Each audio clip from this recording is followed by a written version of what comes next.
don't have Put my your headphones on. Crap, my cord. Craft your I'm all cord? tangled. Wait a second. Y'all just keep All bantering. right. I'm gonna Distract. fix this. Distract. I don't know any banter. I'm out of banter. I know Help. Bruce Banter. Sometimes he's called David Banter. And I know Bantha. Those creatures on Star Wars. The like right? woolly mammoth looking Aha, things. Banthas. I was close. Don't make the Star Wars people angry. I was close. I don't care. I could probably take them I don't know. Well, yeah. Not out to a on- nice dinner. That's what I got.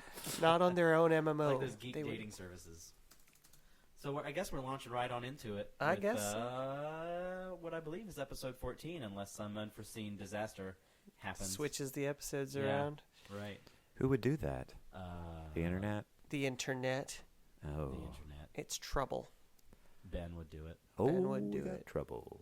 So I wasn't going to mention this, but Ben Reed is here watching us record this episode. I was going to mention this, but I just did. Yeah. Well, we made it a whole 30 seconds before we brought it up, so. Well done, Jeff. Well, I do what I can. Hello, internet audience. I wonder if that was heard. We'll never know. Should Ben, we if you didn't translate? hear it- Why would we listen to our own show? Translation was last episode. That was so last week. Oh my goodness.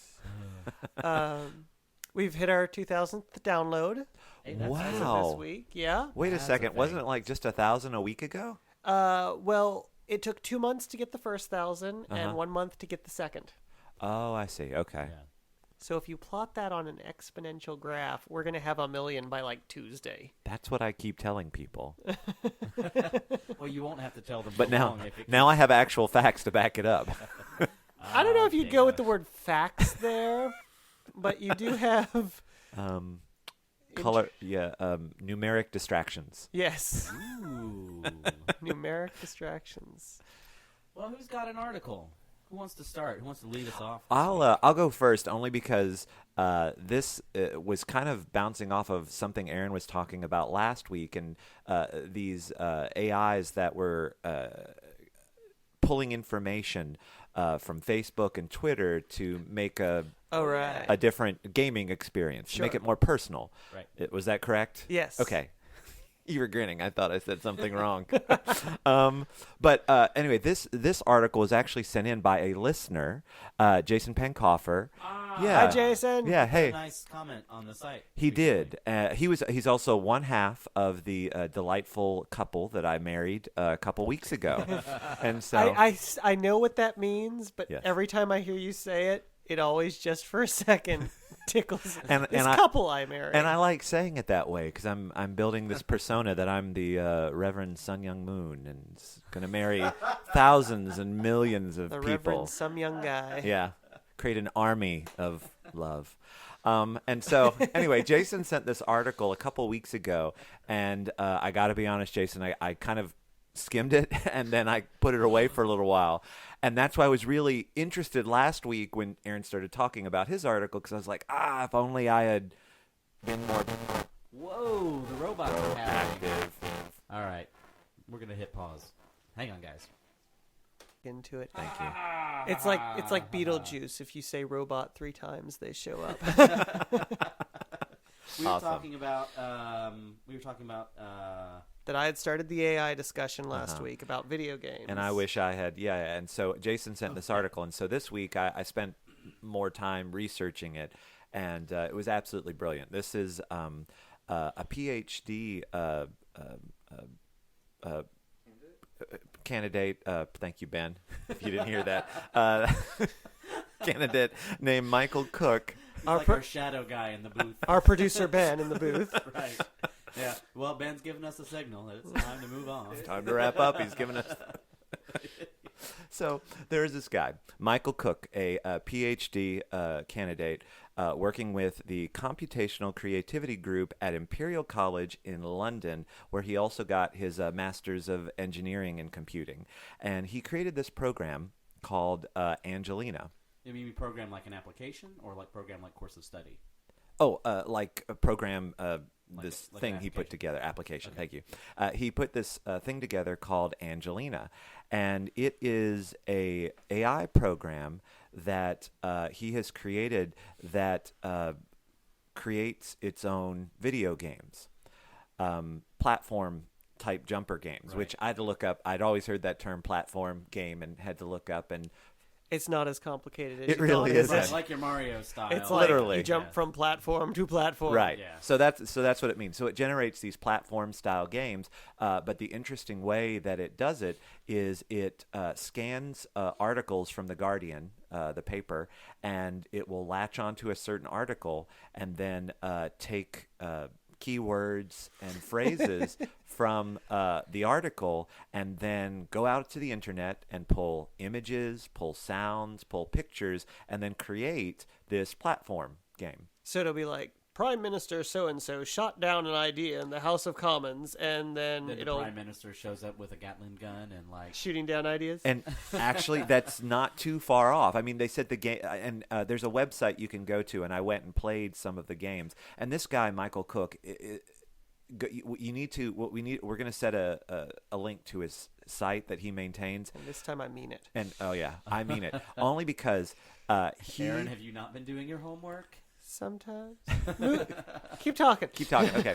And he loves science, and he loves I do too. he loves it so much. Currently, they're in the midst of they're about to enter this competition, or I don't know, maybe workshop is a better idea. Dance your PhD? I have They should totally dance their PhD. But it's to get younger kids excited about science, and one of the tools and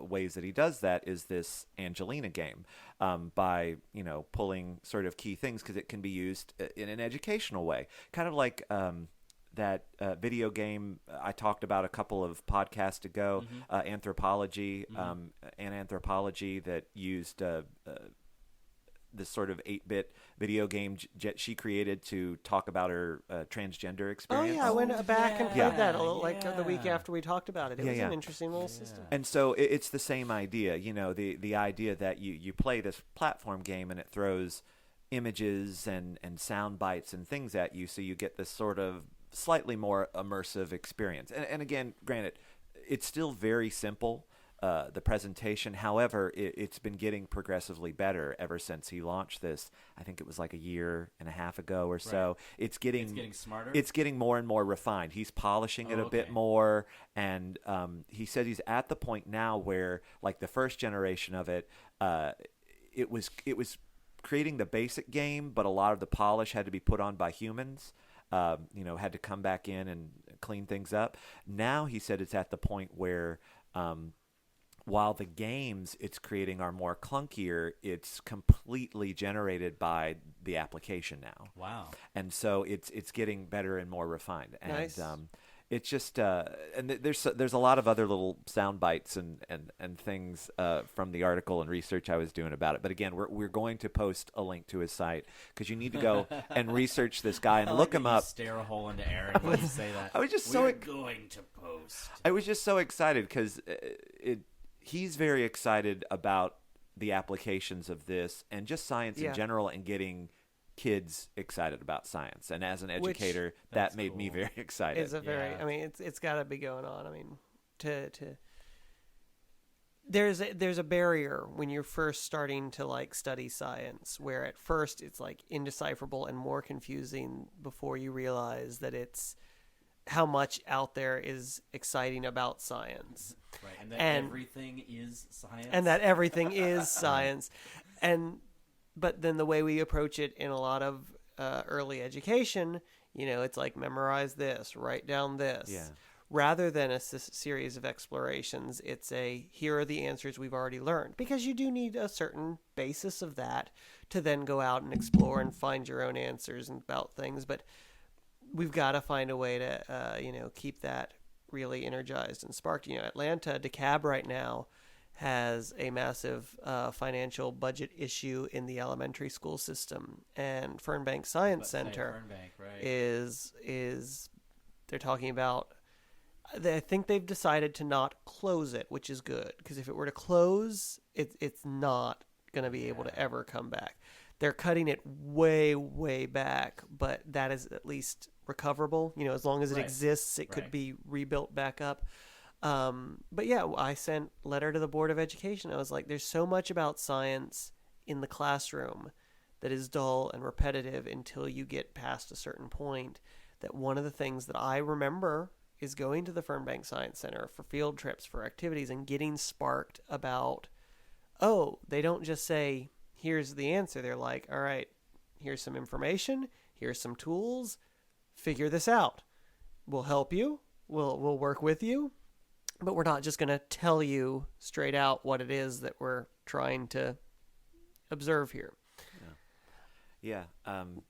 Some of I'm not very science-minded myself, as we know. I mean, I don't know about that. I would say it's Maybe in the romantic sense of science and like the yes, yes, but I don't have a head for the math of it, but I consider myself maybe okay. Science, then maybe that's romantic more area, where maybe that's maybe where I ideas, fall in.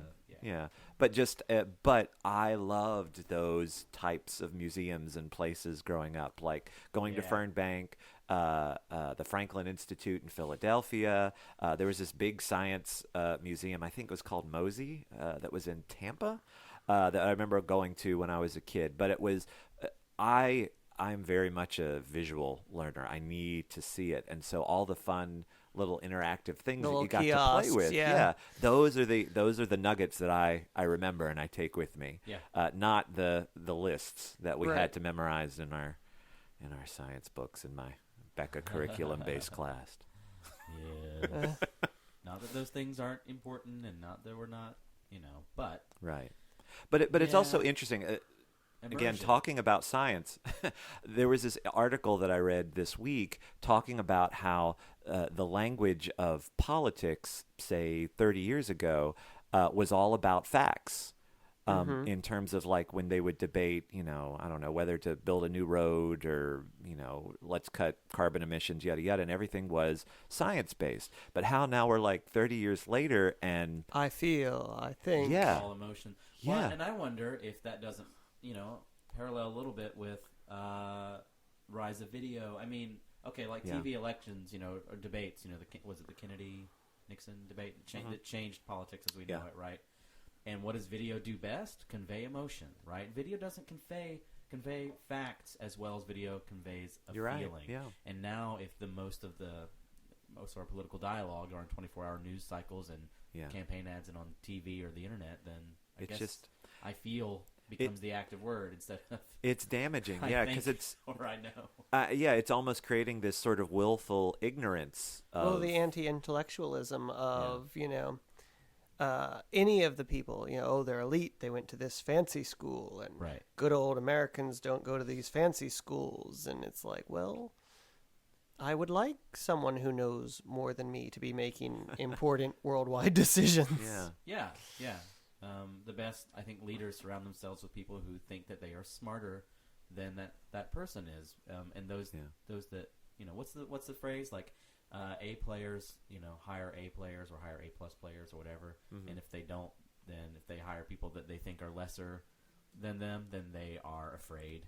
Yeah. And you know what I mean? They're afraid of being challenged, they're afraid of being wrong, and then the whole thing just goes to hell. Yeah, that's so funny. There was an anecdote. A friend of mine was talking about a city government meeting that he went to.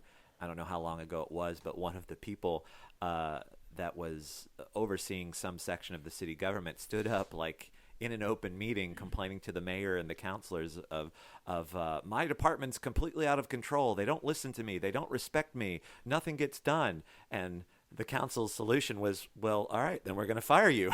Let's get somebody in there that can take control. Like, why are you telling us this? But yeah, I think that illustrates the point pretty well, that I think hire people underneath you that are going to challenge you and raise the game, as opposed to yes men or women. Well, who the hell wants to be the smartest person in the room? I mean, I don't want people looking at me. Fortunately, we'll never have to worry about that problem. Sure. Paul Pierce actually mentioned a really interesting management philosophy. I think he said it came out of a Japanese tradition, I think. But this idea that if you have a supervisor and an employee, and the employee is not doing satisfactory work, it's not the burden does not lie on the employee. It's, well, who trained you? Yeah. You know, and the manager becomes responsible for the team. And if the employees aren't understanding it or whatever, or aren't producing the results, then it comes back to the manager, because the manager is the one that, or the person who trained them before. You know, and two tangents. One tangent is that it's interesting that a lot of training in general on all kinds of jobs are the guy before me principle, which is fine if the guy before you trained you very well, right? And then the other, But side it's of that, also, I completely lost whatever the heck it was I was saying. but you end up with the VCR problem, the VHS, Yeah, sure. the copy of the copy of the copy of the copy that just continues to Yep. deteriorate. Yeah. Yep. Well, Yep. As manager then of this discussion, I'm Yes. going to get it back on track to Oh, my original all right. article. All right. So we talked about, I guess, the science politics of this program. That the other sort of, and this was sort of a side question, it wasn't part of his original sort of PhD thesis, but it was an interesting sort of side philosophical question is, can we get computers to produce artifacts of cultural relevance? Oh. Yes. Which we've sort of discussed in other mediums, but not in Yes. this medium. Yes, and so I just wanted to bring up a couple examples What a of some of the great term. games. Sorry. Yeah, Artifacts of cultural relevance. let's steal that. That's good. Yeah, ArTechník is an artifact. of cultural relevance. Yeah, but that's what I'm saying. They'll find our podcast and they'll go, "You did it! You really did it, didn't you?" Ladies and gentlemen, his Barbara Walters. Oh I'm God. sorry. Podcast of the Apes. Go on. So I'm gonna just a couple of examples of some of the games that this Angelina program have generated, and maybe some of the flaws of the program too. I'll start with a flaw. One of the games that they said it generated about Rupert Murdoch. It pulled a story because they were his companies were under investigation for wiretapping and all that other stuff, and so it created a game, and the game it created decided that Rupert Murdoch was a very responsible man. And the reason it decided and created Rupert Murdoch, the character in this game, as a very responsible man is because a lot of the comments and Twitter feeds and reactions to these News Corps stories it was creating, the sentences were, Rupert Murdoch is responsible for, and it would be, and then have a list of all of the sins of Rupert Murdoch. And so it created this sort of funny little, Rupert Murdoch is a very responsible man. so that's one thing. And so it's not really a problem, but he said one of the limitations is it's not good at discerning certain things right now. It just takes whatever sort of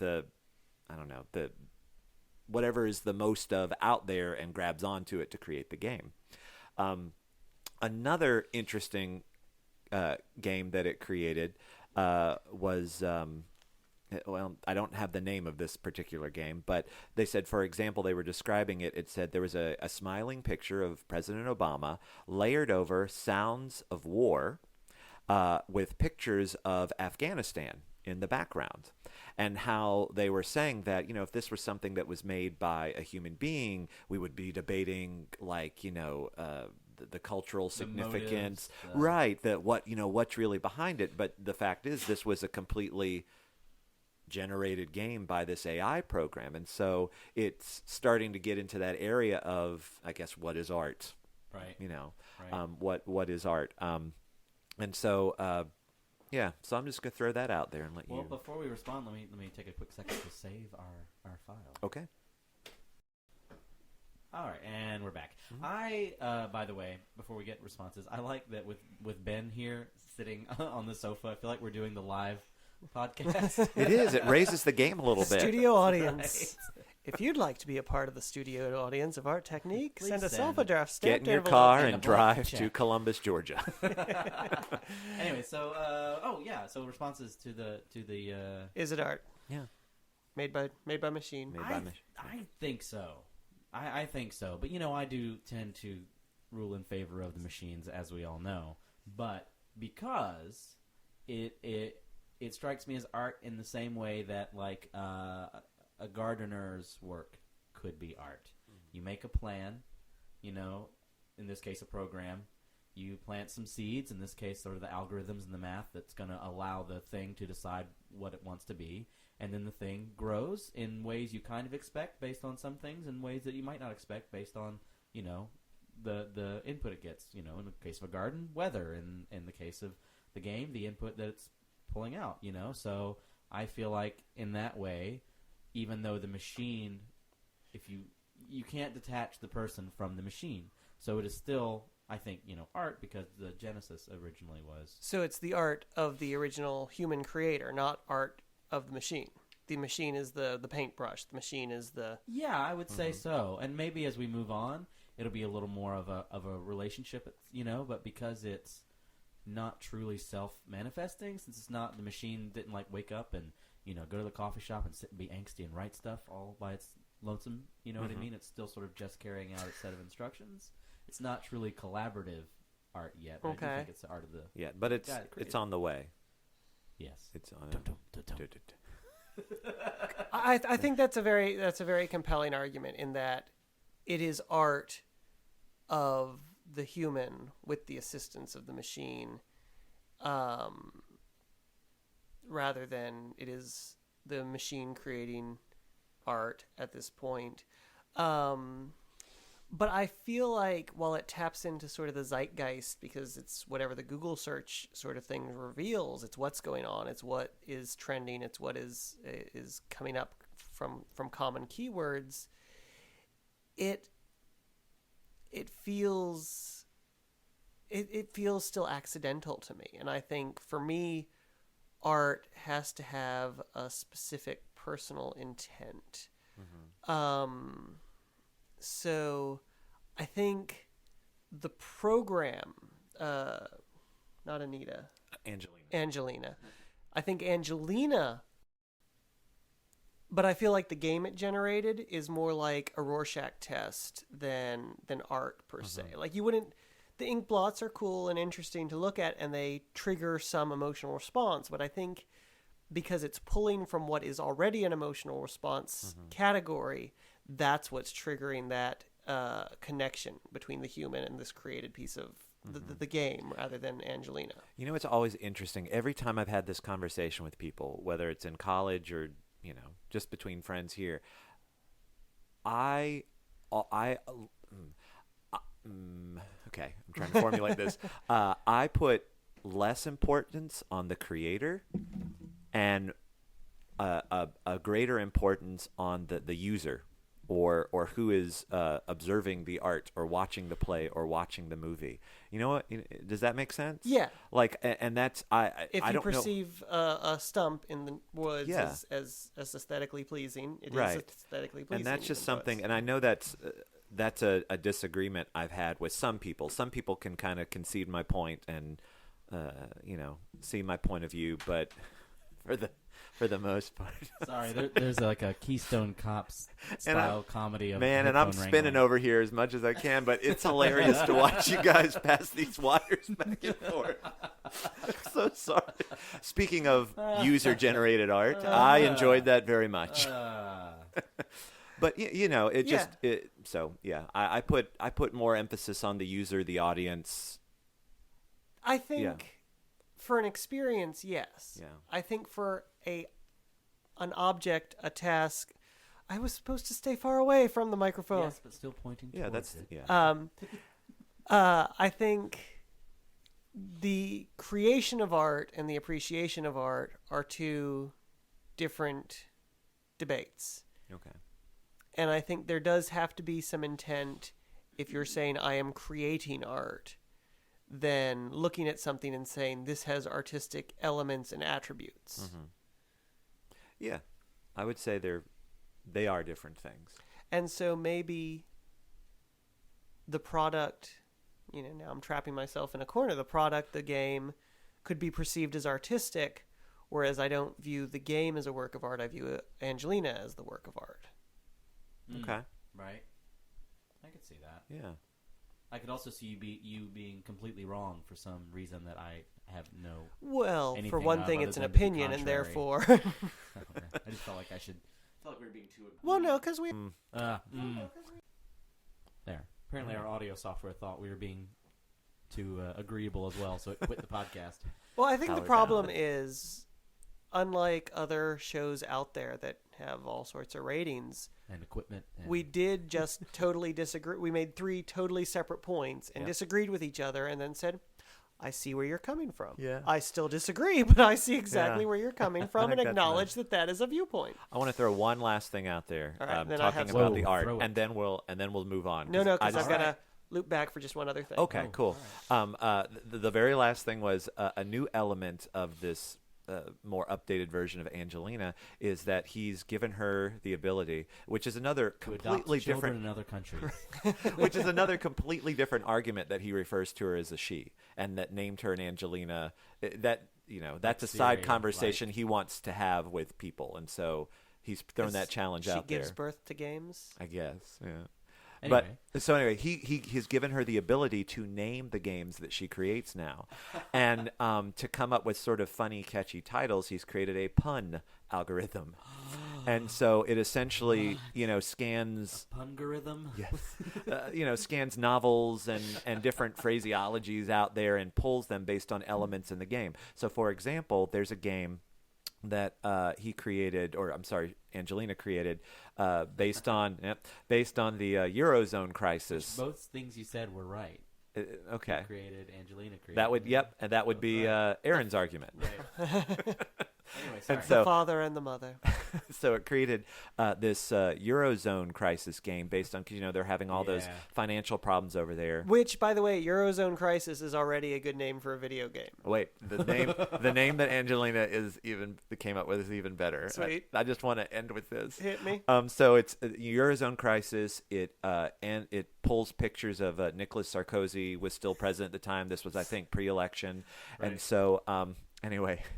So in the background, it has all these pictures of, euros, cash and coin and all that stuff. And there's a big picture of Sarkozy that keeps popping up. And so the name of the game it created is called France Revolution.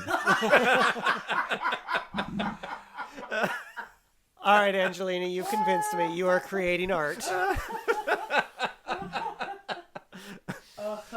So I think that's a perfect button to the whole conversation debate. France Revolution. Robot wife could have a sense of humor. And if there is any way we can get this guy, Michael Cook, Yeah. for a conversation, he's in Oh, London. That'd be cool. He's across the pond. Skype him? Yeah. I don't know, but I think at some point we need to have a conversation with him, because I enjoyed way too much researching everything about this Well, man. great. So look forward Okay. to our Michael Cook episode We'll do that. coming up in a month or so. I don't know how, and I don't care that I don't know how. But but we'll let's do put it. our brains together. That'd be gross. Ugh. Ooh. I like mine safely in my skull.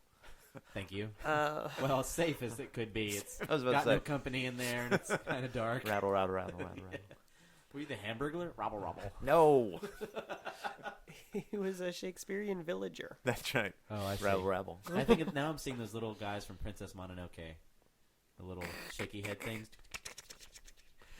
Anyway. Loop Again- it back around. Aaron. Again, visual gags on the Yep. the We radio all just podcast. tilted our heads 45 degrees to the right and shook them.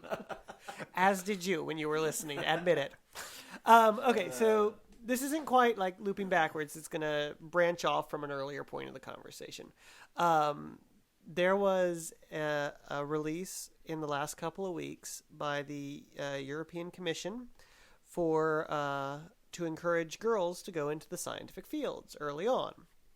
And according to the research, people were starting to think about careers and picking schools of study between 13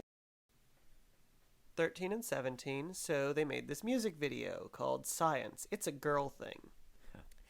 And it was basically 1 minute long PSA sort of music video with these 3 girls in like super girly outfits, 4-inch high heels, in a laboratory, sort of having like the most stereotypical not science girly science things.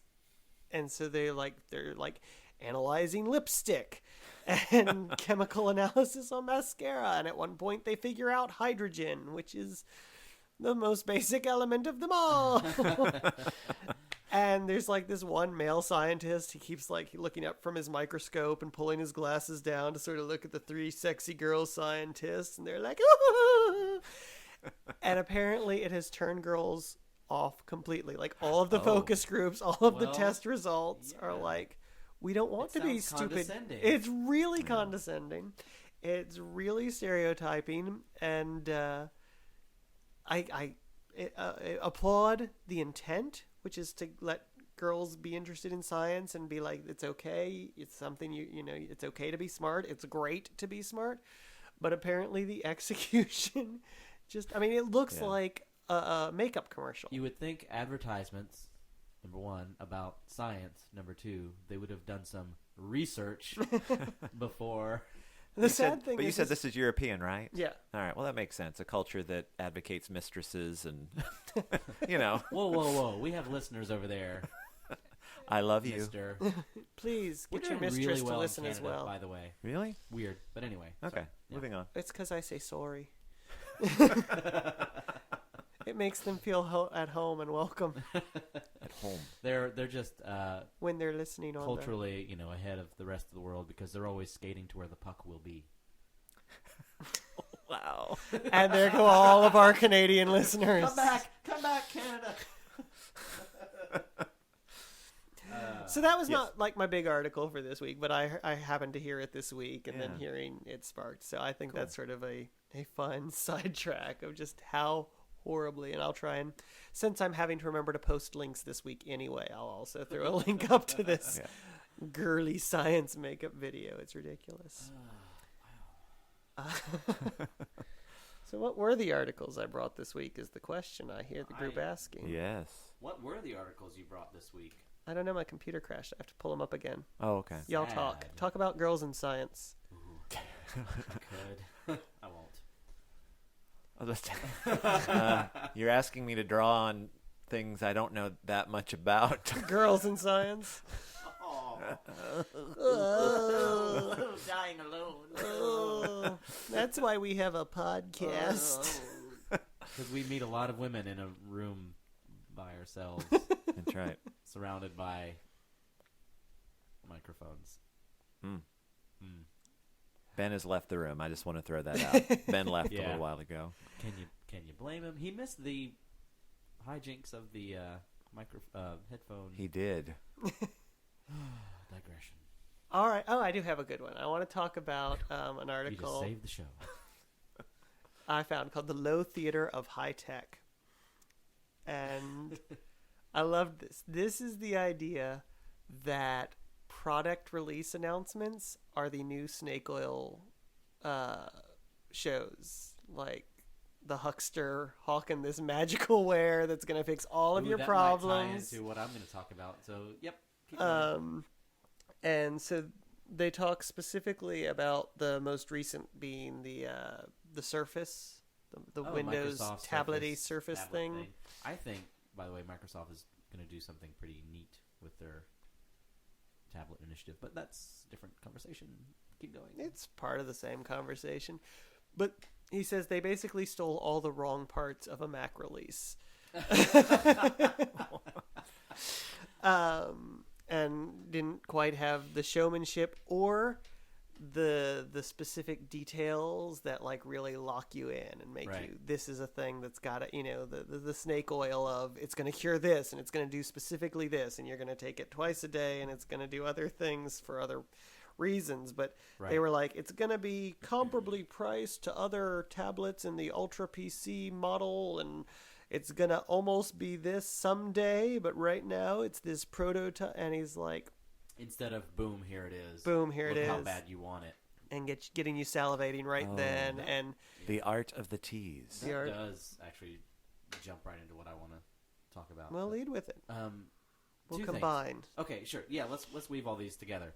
Okay, first off, I love, and I don't know if I'm like the only one, but I really like what Windows is doing with their phone initiative. Like, I like the software. It looks kind of L-Carsy or whatever. Right. To get our track reference. There you go. There Bing, it is. put it on the board. Ding, point. I love it. Like, it looks, it's big, it's colorful, it looks easy to use, looks very, you could hit it with one thumb or whatever. Like, I like the way the Windows phone interface looks. I think Windows 8 will be something of a minor disaster, and then come the 9th version, they'll get it right in trying to integrate these two very different things. Okay. You know, in the fact that Windows 8 is going to combine the traditional style Windows that you would think of with, you know, the cascading menus and windows and shit with the big square tiles or whatever of Windows Phone 7. So instead of, like, you know, hitting start and you getting that little menu, you hit start and you get all these tiles that come up that some are live with updates of weather or other different kinds of So the things. next PC integration is going to be an explosion of the phone system. Yes. Yes. We're going to tiles and boxes. And what I like, yes, but you can also, it's weird because there's sort of, unlike Apple who would just say, nope, this is it, you're only getting tiles and boxes now. Right. They're living between the two worlds. Okay. Which is, you know, I think smart for their user base. Sure. You know what I mean? They're like, it's like, I want to keep using this thing that I know, and I would like to have this fun, flashy new thing, and I'd like to be able to ignore one or the other if I want to. So they're playing off familiarity and not necessarily like fishing to see what would be more popular, like to go one way or the other. That's kind of the thing. They're kind of sitting on. They're trying to have it both ways, right? And one way they're sort of forcing you to deal with it because when you hit start, you're going to get the big tile interface, right? And the other way, they're saying, but you can, you know, it's going to pretty much look like Windows and act like Windows, you know, every other way. So they're, I don't know. It's interesting. Again, I think just like what happened with Windows Vista, where it was sort of, you know, here's our new thing. It wasn't, when you think about it, it wasn't radically that new, but the system requirements were higher and other things like that, you know, and it did force a little bit of a new way of doing things that they finally got right in Windows 7. You know, I feel like 8 will be a transition OS, and then the next one will be whatever. But anyway, and directly talking about product launches, I'm extremely excited and unnerved a little bit by the new MacBook Pro that just came out. Okay.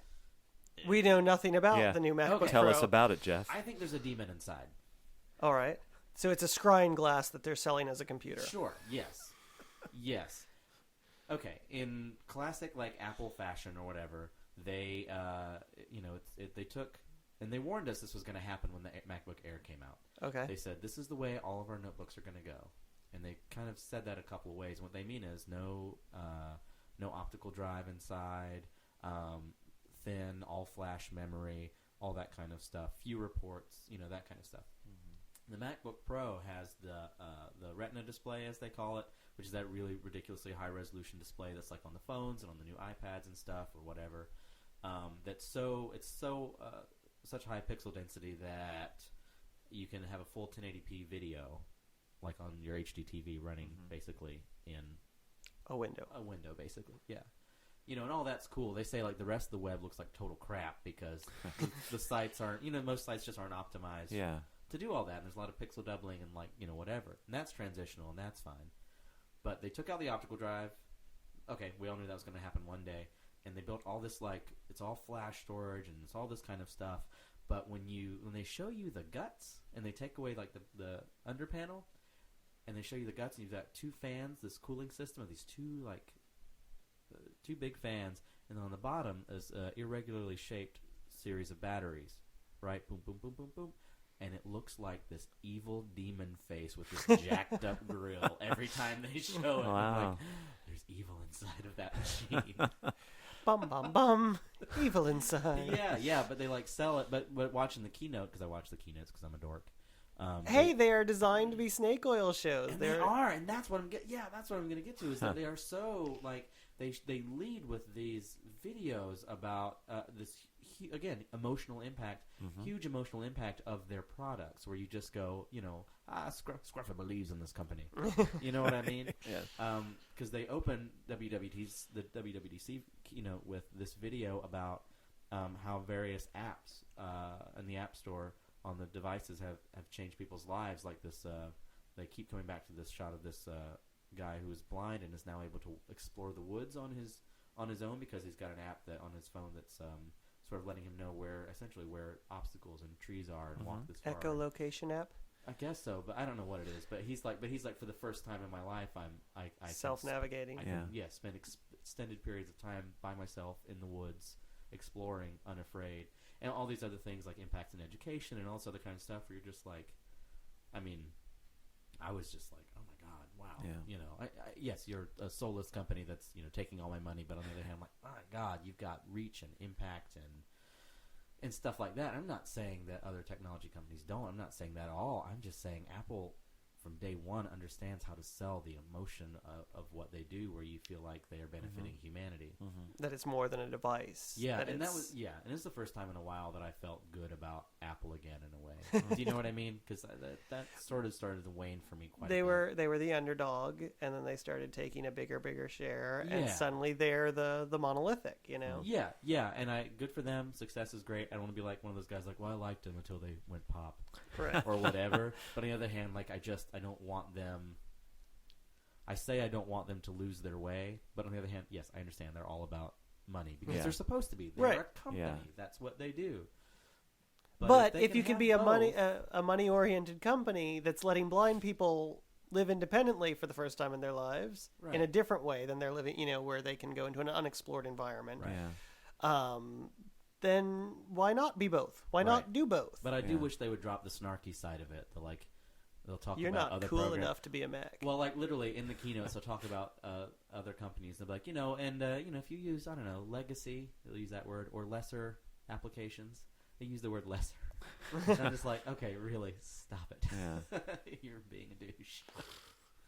But anyway, yeah, snake oil salesman. There you go. Yeah, and so I think that's sort of an interesting, I mean, very true that I hadn't made that connection, but that idea that, you know, it's like, because a lot of it, you know, at those product releases, you know, there's 6 or 7 things, and maybe 3 or 4 of them turn out to be vaporware, which is, you know, a promised product that never quite materializes. It gets shelved. They don't quite release it. It doesn't quite do what they said it was going to do. But it's just something to stir you up. Yeah, Okay, you're like, yeah. oh, that's like a really. the Microsoft Courier that never happened. What was Microsoft Courier? Microsoft Courier was I mean, was a 2-screen tablet. So it's like a Like Penny's book from Inspector I Gadget? guess so, yeah, or like a giant Nintendo DS. But yeah, it was gonna be, you know, one of their tablets, and it's this big 2-screen tablet deal. But it never. It never really was. happened, So Yeah, exactly. So they can, like, you know, show you all of this stuff, and maybe, you know, one thing is really big, really important, but, you know, they've got the videos and the smoke machines and the lasers, and they've got, you know, celebrities that come by and are like, I love this thing they're making, and then and they keep going. It's beat after beat. You know, they don't let you, you know, they build the pace and they get you going, and that was such a fun idea. You know, they're horrible, really, but I love the idea of a snake oil show.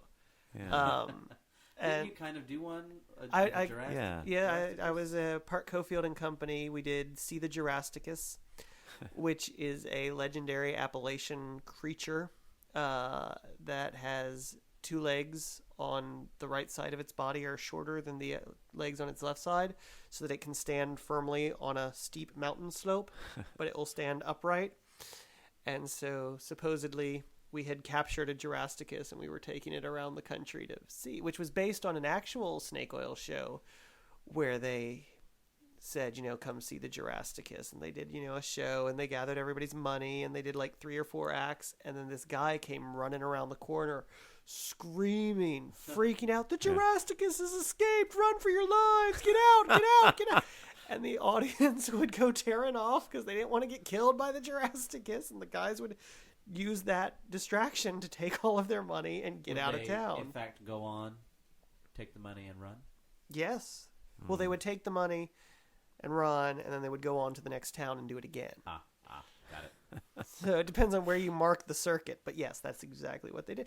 So Park was like, I want to do this show, but so we had this big puppet Jurassicus at the end that actually did come out. And Oh, good. You didn't just take the money and split. well, we didn't you take did. money. No, we didn't take We didn't take money, so we made 2 major okay. mistakes. Oh, yeah, all right. We did it for free. Well, It's like offering It some was- sort of free podcast. yeah, it was your first grift. It's understandable. Yeah. Yeah.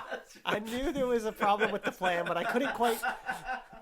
I need Kelsey Grammer to Stick help me with next me, time. kid. I'll show you how it's What done. a great use of the verb to grift. Thank you. Well, I descend from carnies and shady people that sold out entire countries. I So hope to ascend into carnies, and then I guess move to Florida when I retire. whatever that town is. The Oh, Psychic Town? No, there's Yeah. the Carney Town and the Psychic Town. Whatever. Let's just make them one town. You Let's can't sneak unite up on those that pieces. psychic town, though. They always see you coming. I think we made that joke last time. Well, it's an We're oldie. recycling. We're a Green. green podcast. Ooh. But no, I love that sort of snake oil medicine show kind of patter. Yeah. But, I don't actually want to con people. I want to do it's a medicine show. Come out. It's a themed thing. And that's so much fun. And so this idea that they do exist in modern day of these product release Right. parties really sparked me. Especially when I like your use of the word vaporware when the product just never shows up. Yeah, where Yeah. it literally is snake oil. It's like There's another product that just happened to, and I was trying to remember what the heck it was. I feel like it was a phone.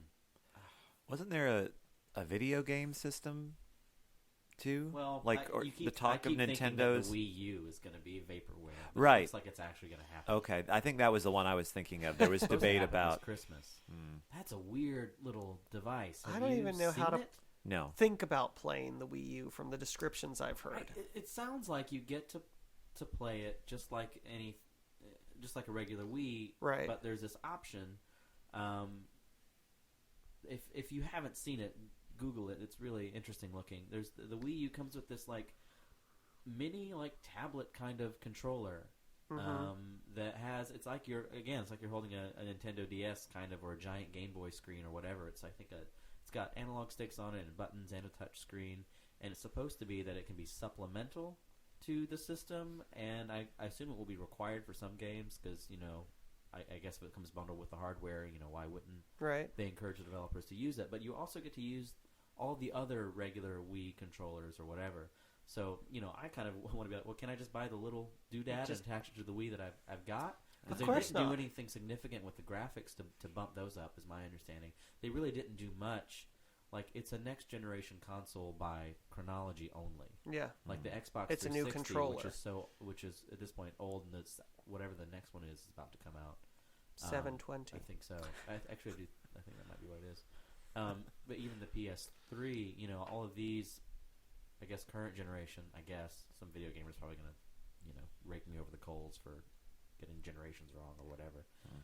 Vastly outperform. Hey, it would mean they were listening, so that's good. That's cool. But that vastly outperform, the Wii, and the Wii U's not going to be that significant of a bump. But again, I think they're trying to go for a different style of play, which I think Nintendo does well. But I feel like I've got a weird feeling about Nintendo right now that they got lucky with the Wii, and now they're shaky as to I'm not really sure what to do next. Will we make another Wii? And we'll try to revolutionize gameplay again. I don't know. Ta-da! You need to work on your cell. I'm starting to. Ta-da! You want this, don't you? Give me the money. The Wii U has escaped. It's coming to get you. Will the Wii U ever escape the prototype lab? Not the factory. Oh boy. I'm skeptical of this touchscreen motion sensitive control system for playing a game. I just don't think I have the brain capacity for it. I have this game for my DS called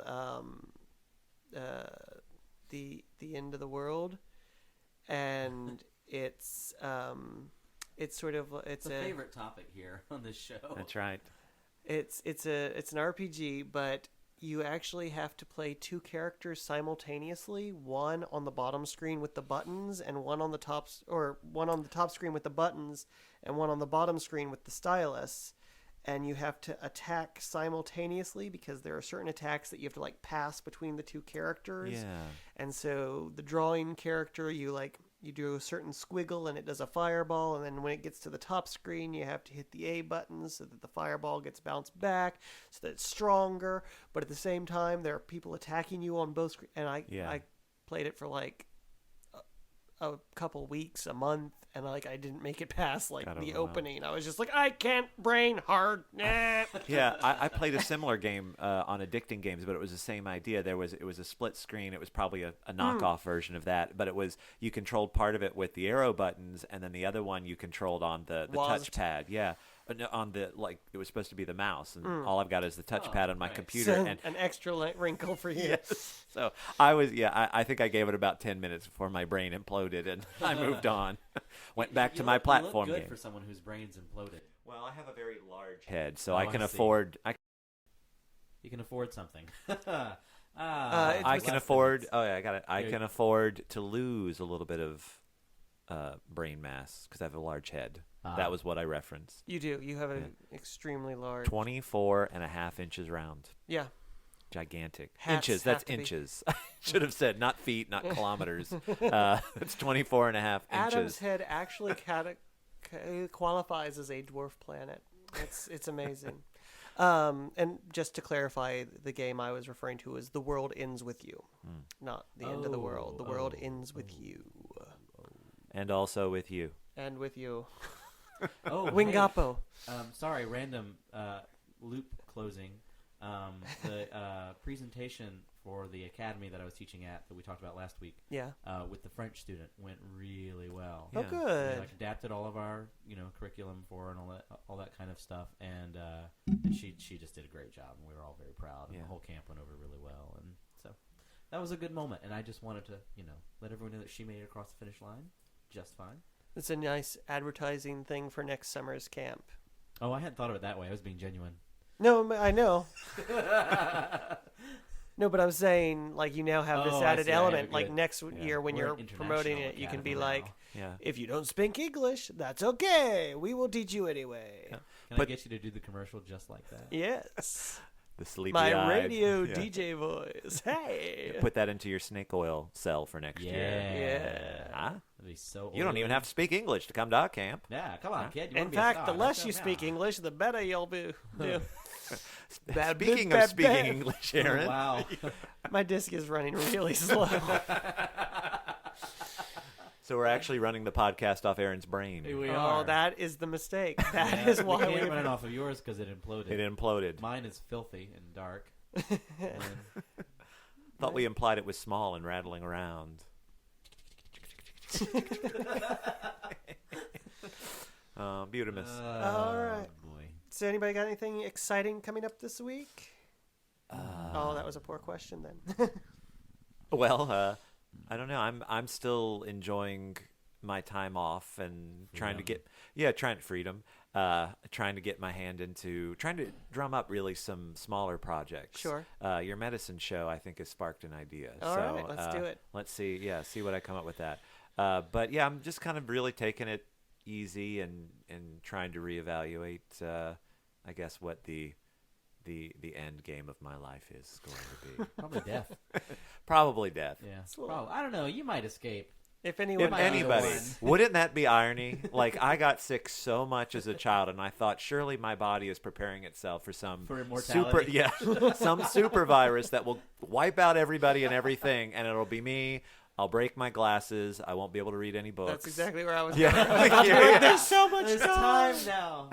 There's time now. Yep. Speaking of books, my upcoming stuff would be that I'm working on penciling and inking Why Me, since Aaron rewrote the script, thank goodness. I got to be the Abrams to his Roddenberry for the Why Me. I had written, and it was okay, but it just didn't have the honest point of view that it needed to move out of parody into a real story.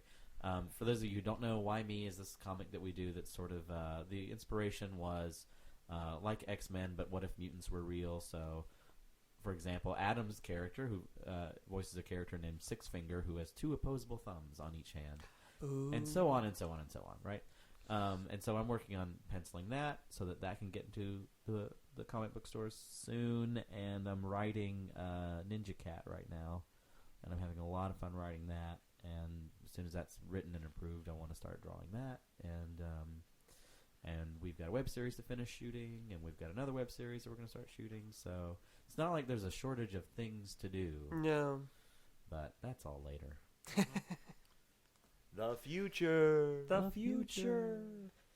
A couple of days ago, which, if you know my stories, could be like yesterday or my 5th birthday. Tell them again, Grandpa Aaron. So a couple of days ago, I didn't quite know when I was next going to see somebody. So I was like, I will see you in the future.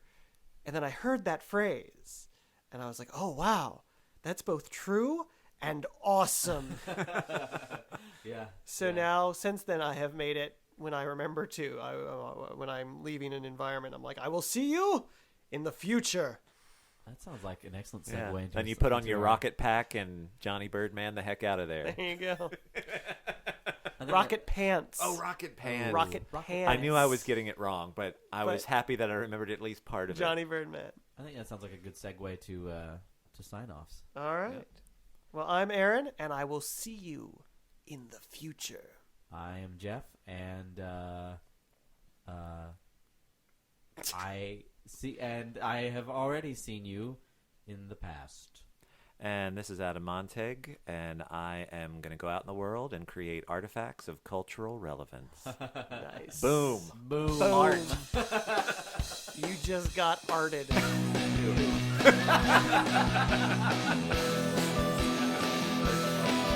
Hopefully the theme song will be playing really loud when I sing that. Just cut it.